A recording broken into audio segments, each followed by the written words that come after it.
Hey guys, in this video, we're going to take a look at how you can save selfies pictures as you see them in the front camera on the iPhone 15 series.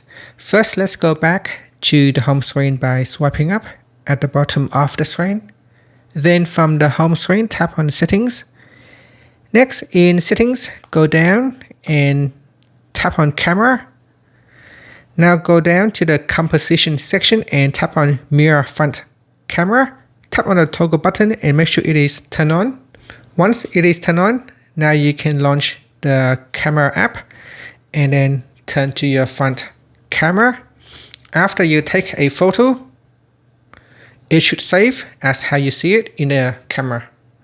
And that's it. So that is how you can save your selfies as you see them in the front camera using the mirror front camera option. And that's it.